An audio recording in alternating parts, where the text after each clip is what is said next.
Good morning बच्चों, मैं महेंद्र कुमार सिन्हा हूँ और आज हम 11वीं रसायन में भौतिक रसायन के अंतर्गत हम रासायनिक ऊष्मागतिकी के बारे में पढ़ेंगे।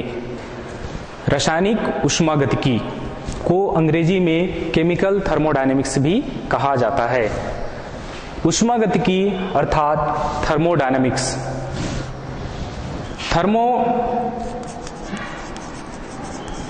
डायनेमिक्स ये दो शब्दों से मिलकर बना है। Thermos plus dynamic. थर्मस का अर्थ होता है ऊष्मा, ऊर्जा। डायनेमिक्स का अर्थ होता है परिवर्तन, अर्थात ऊष्मा ऊर्जा का परिवर्तन थर्मोडायनेमिक्स कहलाता है। इसमें एक शब्द आता है ऊर्जा, यह शब्द आता है ऊर्जा।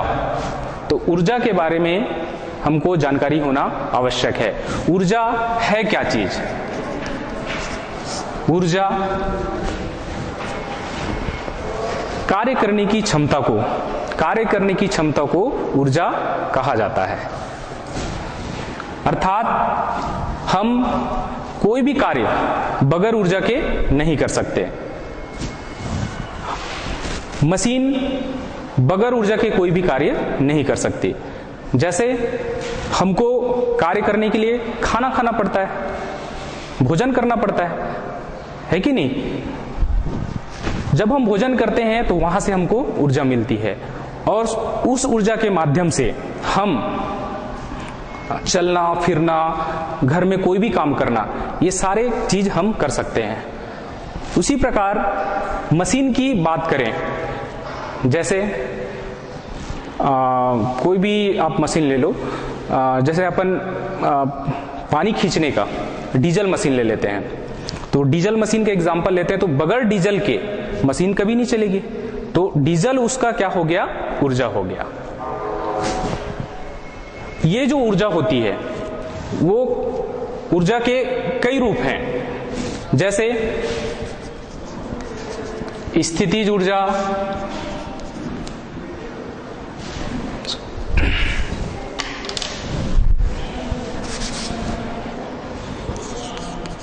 स्थितिज ऊर्जा, गतिज ऊर्जा,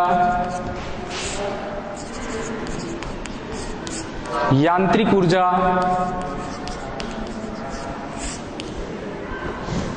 और बहुत सारी ऊर्जाएं हैं। तो ये ऊर्जा के रूप हैं। प्रकृति में द्रव्य की ऊर्जा संरक्षित रहती है, उसी प्रकार ब्रह्मांड की भी ऊर्जा क्या है? संरक्षित है। प्रकृति में द्रव्य की ऊर्जा का उपयोग हम करते हैं। कैसे करते हैं? जैसे द्रव्य में जो ऊर्जा होती है उसको हम विद्युत ऊर्जा के रूप में परिवर्तित करते हैं।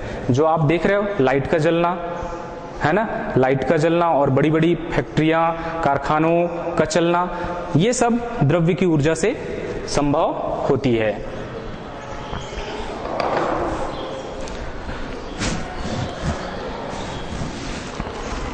इसके बाद अपन आगे बढ़ें तो विज्ञान की वह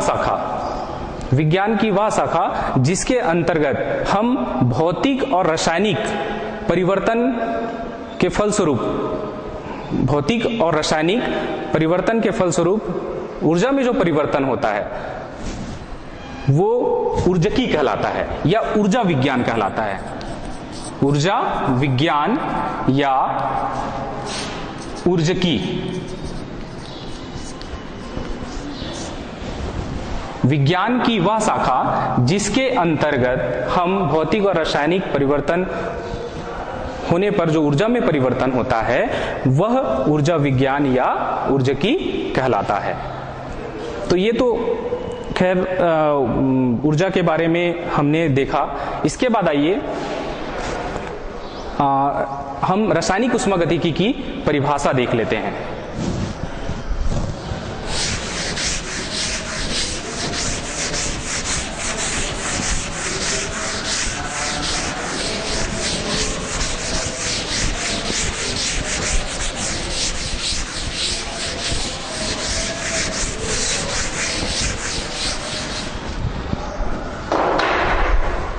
रासायनिक ऊष्मागतिकी, तो मैंने पहले ही बताया रासायनिक ऊष्मागतिकी अर्थात केमिकल थर्मोडायनेमिक्स।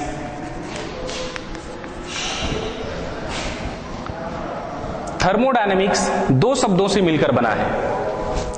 थर्मोडायनेमिक्स दो शब्दों से मिलकर बना है, थर्मस प्लस डायनेमिक। थर्मस का अर्थ मैंने बताया है ऊष्मा ऊर्जा, डायनेमिक्स का अर्थ होता है, डायनेमिक्स का अर्थ परिवर्तन, अर्थात ऊष्मा ऊर्जा का परिवर्तन। ऊष्मा ऊर्जा का परिवर्तन क्या कहलाता है? थर्मोडायनेमिक्स कहलाता है। हम कोई भी भौतिक अभिक्रिया या कोई भी रासायनिक अभिक्रिया लें तो उसमें जो ऊष्मीय ऊर्जा में जो परिवर्तन होता है वो थर्मोडायनेमिक्स कहलाता है, ऊष्मागतिकी कहलाता है। लेकिन हम रसायन के दृष्टिकोण से देखें, रसायन की दृष्टिकोण से देखें तो रासायनिक ऊष्मागतिकी, इसका परिभाषा क्या होगा? तो रसायन में अपन रासायनिक अभिक्रियाओं का अध्ययन करते हैं, रासायनिक अभिक्रियाओं का अध्ययन करते हैं। तो रासायनिक अभिक्रिया में होने वाला जो ऊष्मा ऊर्जा परिवर्तन है वो रासायनिक ऊष्मागतिकी कहलाता है। रासायनिक अभिक्रिया में जो रासायनिक अभिक्रिया के फलस्वरूप जो ऊष्मा ऊर्जा में परिवर्तन होता है वह रासायनिक ऊष्मागतिकी कहलाता है। जैसे कोई भी बैटरी ले लें। अब घरों में अपन बैटरी का प्रयोग करते हैं, पता है आपको, घर में बैटरी का प्रयोग करते हैं, सेल का प्रयोग करते हैं घर में टार्च जलाने के लिए, जैसे घड़ी चलाने के लिए। तो ये जो ऊर्जा है ये रासायनिक अभिक्रिया है, रासायनिक अभिक्रिया है ये। और रासायनिक अभिक्रिया के फलस्वरूप ये जो ऊर्जा है वह विद्युत ऊर्जा में परिवर्तित होती है। ठीक है, आगे बढ़े। इसके बाद हाँ, एक चीज और कि प्रकृति में बहुत सारी ऐसी घटनाएं होती है जो रासायनिक ऊष्मागतिकी के अंतर्गत होती है। रासायनिक ऊष्मागतिकी में रासायनिक ऊष्मागतिकी के अंतर्गत केवल तंत्र की प्रारंभिक और अंतिम अवस्थाओं में ही परिवर्तन होता है। तंत्र की जो सिस्टम है उसकी तंत्र की प्रारंभिक और अंतिम अवस्था पर ही ये निर्भर करेगा। इसमें समय और गति का कोई महत्व नहीं होता। तंत्र की प्रारंभिक और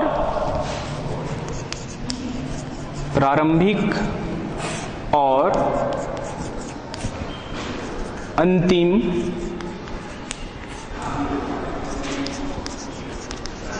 अवस्था पर निर्भर होता है। ऊष्मागतिकी तंत्र की प्रारंभिक और अंतिम अवस्था पर क्या होता है? निर्भर होता है। इसमें समय, गति इस पर निर्भर नहीं होता, समय और गति पर निर्भर नहीं होता। इसके बाद देखें अपन आगे ऊष्मागतिकी का महत्व।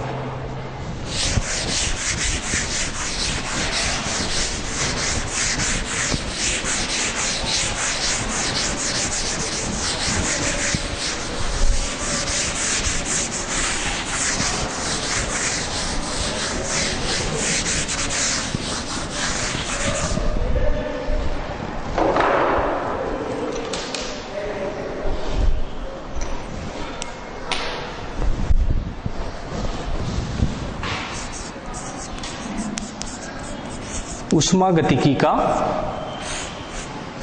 महत्व।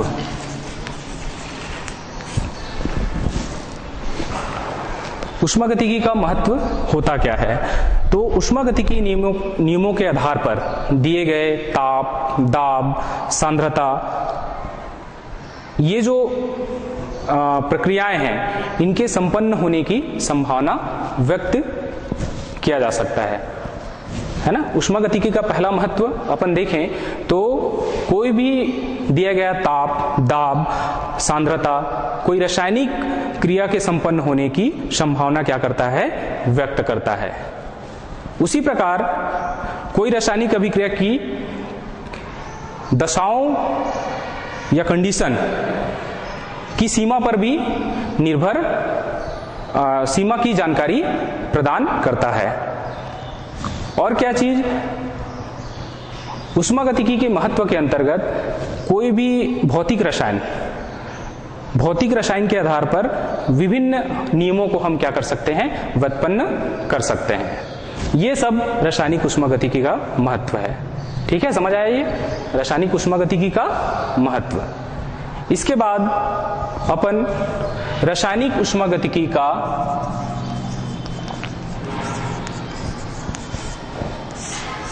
ऊष्मागतिकी की सीमाएं देखें, ये किस सीमा तक लागू होगी। रासायनिक ऊष्मागतिकी की सीमाएं, तो रासायनिक ऊष्मागतिकी जो है स्थूल कण और वृहद कणों पर लागू होता है, सूक्ष्म कणों पर लागू नहीं होता। ऊष्मागतिकी तंत्र की प्रारंभिक और अंतिम अवस्थाओं पर निर्भर करता है।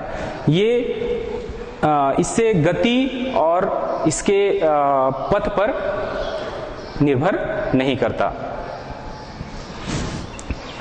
ठीक है, ऊष्मागतिकी की ये सीमा है, कंडीशन है ना। मतलब तंत्र की प्रारंभिक और अंतिम अवस्था पर ही निर्भर करेगा। ये समय के बारे में भी कोई चीज नहीं बताएगा ना, इसके गति के बारे में, मतलब कितना समय लगेगा, इसकी गति क्या होगी, इसके बारे में कोई जानकारी नहीं देता। ठीक है, इसके बाद आइए हम ऊष्मागतिकी, रासायनिक ऊष्मागतिकी पढ़ने से पहले कुछ मूलभूत पदों की जानकारी होना आवश्यक है। तो वो मूलभूत पद कौन कौन से हैं उनको देखें।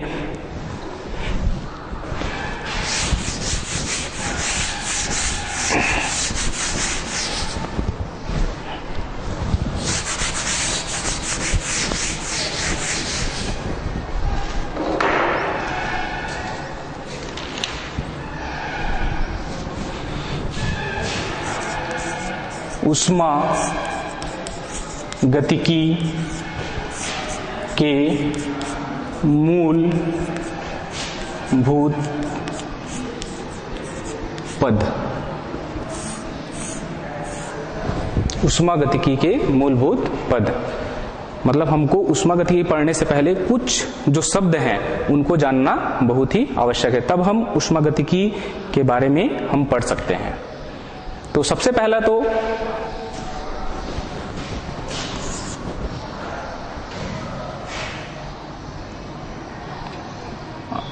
तंत्र या निकाय।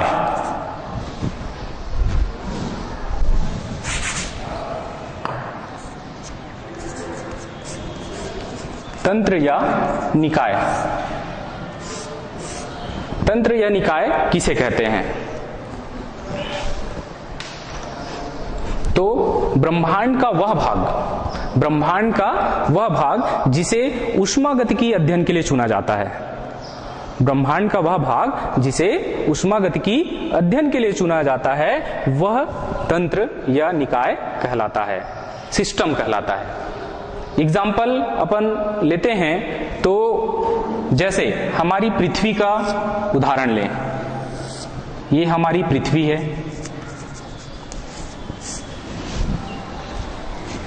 पृथ्वी के अंतर्गत हमारा देश आता है भारत।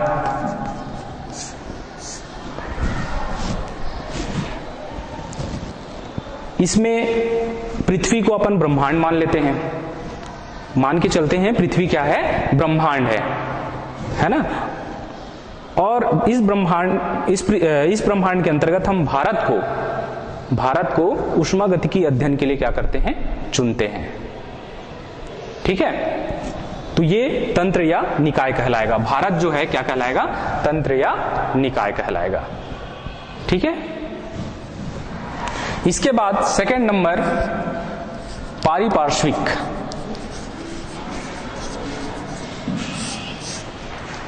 परिपार्श्विक या अंग्रेजी में इसको कहते हैं सराउंडिंग। सराउंडिंग है क्या? तो तंत्र, ब्रह्मांड का वह भाग जिसमें तंत्र को छोड़कर जो बाकी जो बचा भाग है वह परिपार्श्विक कहलाता है। उदाहरण के लिए जैसे भारत, हमने पृथ्वी पर भारत लिया है, इंडिया को लिया है तंत्र मतलब उष्मागतिकी अध्ययन के लिए। तो जो बचा वाला जो एरिया है, भारत को छोड़कर जो बचा वाला एरिया है वह परिपार्श्विक कहलाएगा या सराउंडिंग कहलाएगा। ठीक है। इसके बाद तीसरी बात, परिसीमा।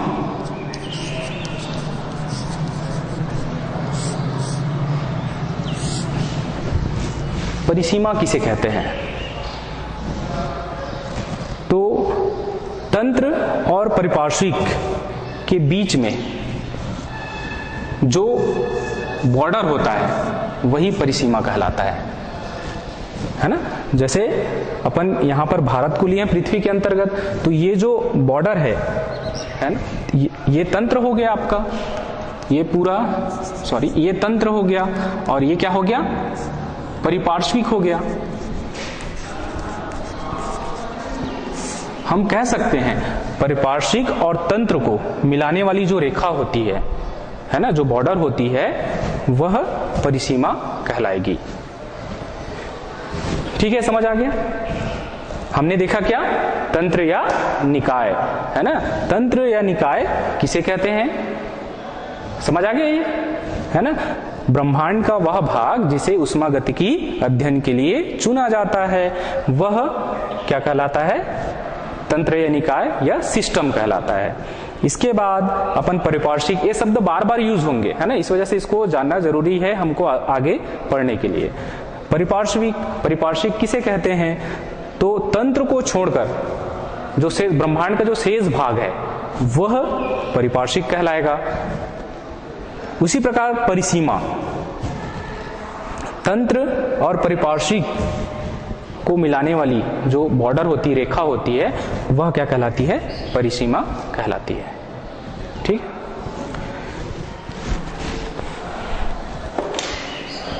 इसके बाद हमने निकाय या तंत्र देखा है, तो इनके प्रकार भी देख लेते हैं। क्या क्या है इनके प्रकार?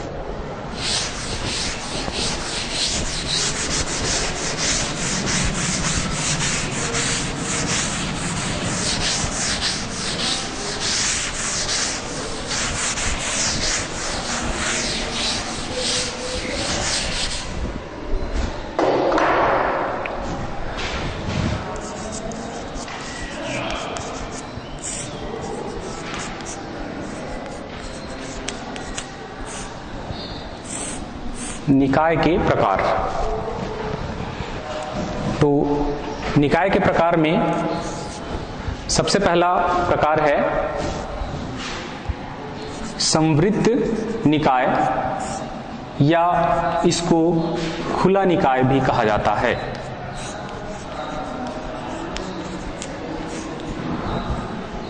संवृत्त या खुला निकाय, ये होता क्या है? ऐसा तंत्र जो अपने परिवेश के साथ ऊष्मा और द्रव्य का आदान प्रदान कर सकता है, वह खुला निकाय कहलाएगा। उदाहरण लेते हैं, उदाहरण देके समझते हैं। जैसे कोई बर्तन में हमने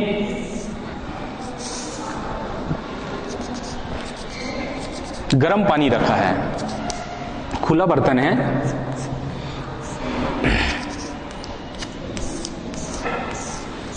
हमने इसमें गर्म पानी रखा हुआ है, तो इसमें से ऊष्मा निकल रही है,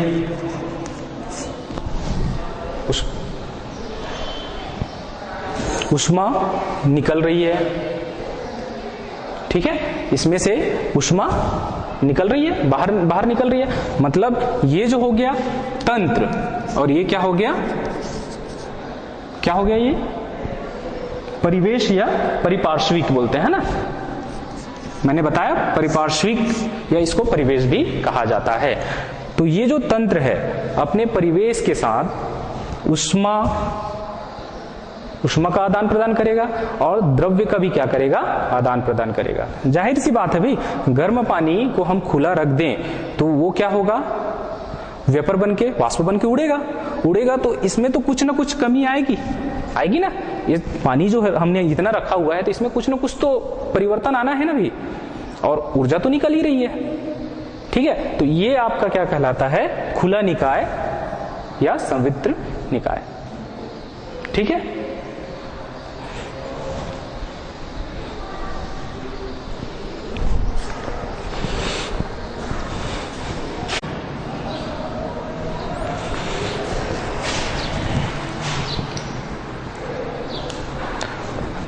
सॉरी एक चीज मैंने गलत बताया आपको।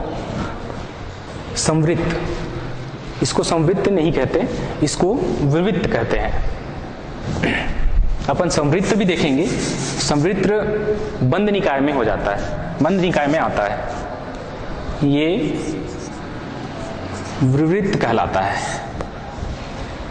तो ये चीज समझ आ गया, आगे बढ़े जी।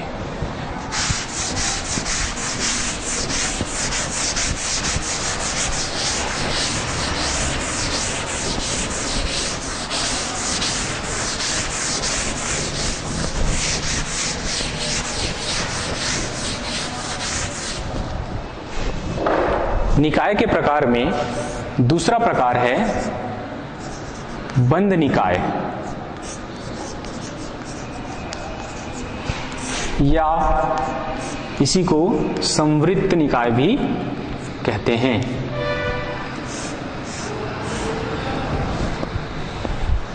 बंद निकाय या संवृत्त निकाय किसे कहते हैं?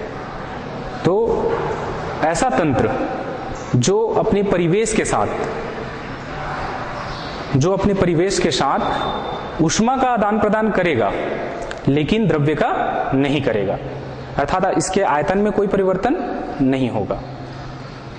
खुला तंत्र में आयतन में परिवर्तन होता है और इसमें बंद तंत्र में आयतन में परिवर्तन नहीं होगा।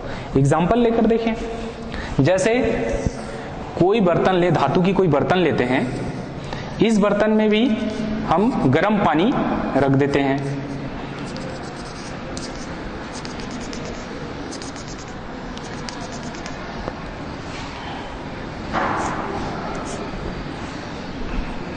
ये गर्म पानी है,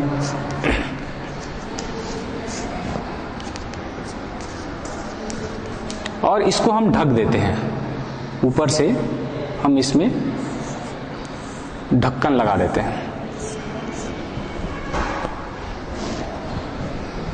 तो ये आपका तंत्र है और ये आपका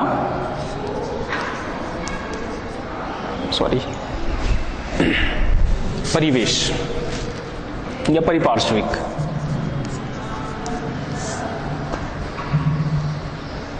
तो ऐसा तंत्र जो अपने परिवेश के साथ ऊष्मा का आदान प्रदान कर सकता है लेकिन द्रव्य का आदान प्रदान नहीं करता, ये बंद निकाय या संवृत्त निकाय कहलाता है। ठीक है, यहां पर हमने क्या किया है, गर्म पानी लिया है। गर्म पानी जो बर्तन में लिया है उसको हमने क्या कर दिया है, ढक दिया है, जिससे ऊष्मा बाहर नहीं जा रही है। इसमें जो द्रव्य है, जो द्रव्य का जो गैस बनेगा वो बाहर नहीं निकल रही है। निकल रही क्या? नहीं निकलेगी, है ना। लेकिन ये जो बर्तन क्या हो जाएगा, गर्म हो जाएगा, और गर्म होने से क्या होगा, इसका जो ऊष्मा है वो बाहर निकलेगी, है ना। अर्थात अपने परिवेश के साथ क्या कर रहा है, वो ऊष्मा का आदान प्रदान कर रहा है कि नहीं कर रहा है। ठीक है, ठीक। तो इसमें इसके आयतन में कोई परिवर्तन नहीं होगा। ठीक है, समझ आ गई? ठीक है, आगे बढ़ते हैं। निकाय का प्रकार में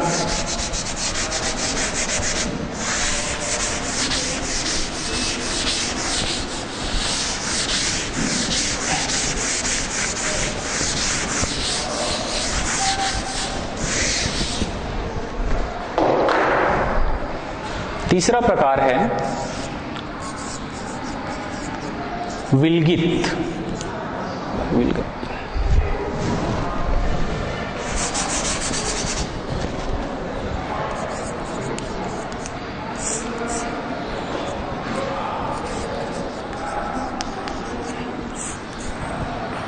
विलगित निकाय या इंग्लिश में इसको आइसोलेटेड सिस्टम भी कहा जाता है। विलगित निकाय वह निकाय होता है जो अपने परिवेश के साथ ऊष्मा और द्रव्य का आदान प्रदान नहीं कर सकता, विलगित निकाय कहलाता है।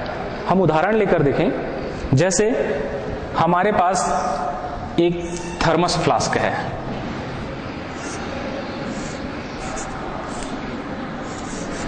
हमारे पास थर्मस फ्लास्क है, इसमें यह है आपका थर्मस फ्लास्क, इसमें हमने गर्म पानी रखा हुआ है।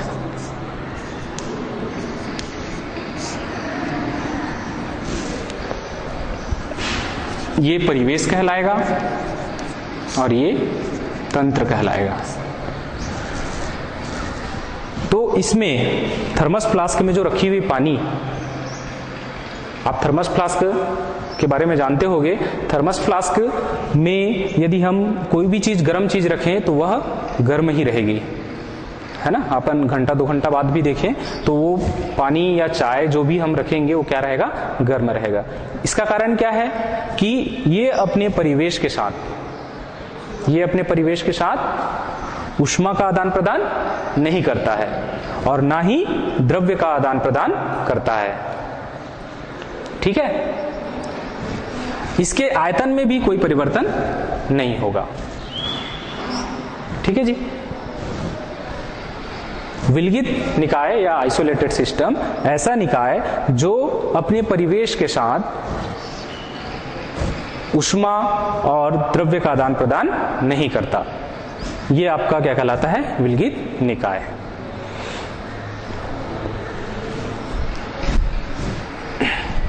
विलगित निकाय के अंतर्गत रुद्धोष्म प्रक्रम आता है, एडियाबेटिक प्रोसेस बोलते हैं।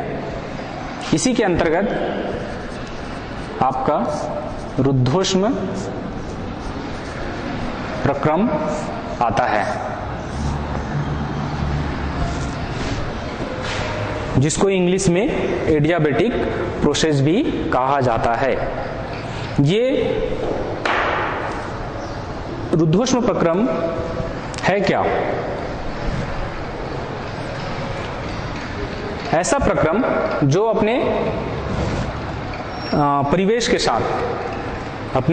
साथ ऊष्मा और द्रव्य का आदान प्रदान नहीं करता, लेकिन ताप परिवर्तित होगा। इसमें क्या होगा, ताप परिवर्तित होगा।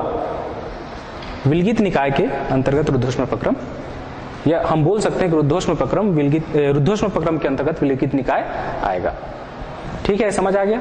तो ये थी निकाय के प्रकार। हमको रासायनिक उष्मागतिकी पढ़ने के पहले, है ना, इन बातों की जानकारी होना बहुत ही आवश्यक था, ठीक है जी। हमने क्या देखा निकाय के प्रकार में? सबसे पहला प्रकार क्या देखा, खुला तंत्र, है ना। खुला तंत्र देखा जिसमें वह ऊष्मा और द्रव्य का आदान प्रदान करता है, उसके आयतन में परिवर्तन होता है। दूसरा हमने देखा बंद निकाय, जिसमें द्रव्य का आदान प्रदान नहीं होता, केवल ऊष्मा का आदान प्रदान होता है, ठीक है। आयतन में उसके कोई परिवर्तन नहीं होगा। इसके बाद हमने तीसरा नंबर देखा विलगित निकाय, जिसमें तंत्र जो है अपने परिवेश के साथ ऊष्मा का और द्रव्य का आदान प्रदान नहीं करता, जैसे हमने देखा थर्मस फ्लास्क में रखी हुई चाय या पानी, ठीक है। और इसमें इसके आयतन में भी कोई परिवर्तन नहीं होगा। ठीक है, ठीक समझ आ गया ये। चलिए आगे बढ़ते हैं।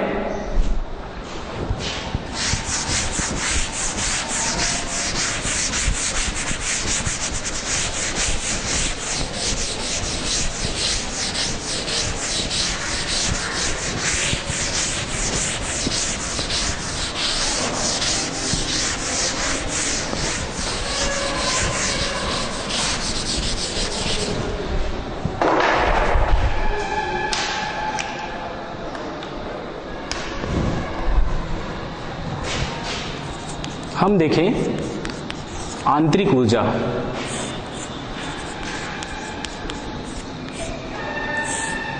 आंतरिक ऊर्जा या इंटरनल एनर्जी। आंतरिक ऊर्जा या इंटरनल एनर्जी किसे कहते हैं? तो पदार्थ के अंदर बहुत सारी ऊर्जाएं होती है। पदार्थ के अंदर बहुत सारी ऊर्जाएं होती है और इन ऊर्जाओं के योग को, कुल योग को आंतरिक ऊर्जा कहा जाता है। आंतरिक ऊर्जा को E या U से डिनोट करते हैं या दर्शाते हैं।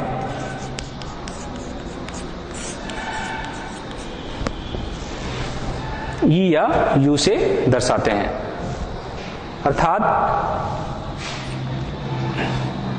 E टोटल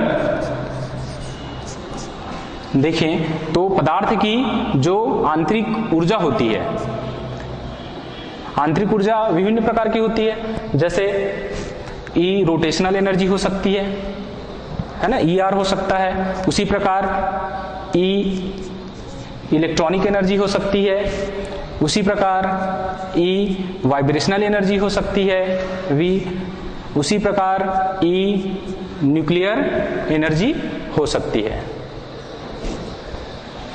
इसी प्रकार से EI इंटरेक्शनल एनर्जी भी हो सकती है। तो इन समस्त ऊर्जाओं के योग को हम आंतरिक ऊर्जा कहते हैं। ठीक है, ER से rotational energy, electronic energy, V से वाइब्रेशनल एनर्जी, N से न्यूक्लियर एनर्जी, I से इंटरेक्शनल एनर्जी। ठीक, आंतरिक ऊर्जा समझ आ गया। ठीक है, मतलब प्रत्येक पदार्थ में पदार्थ की जो अंतर्निहित ऊष्मा होती है, ऊष्मा ऊर्जा जो होती है, उसको हम आंतरिक ऊर्जा कहते हैं। ठीक है,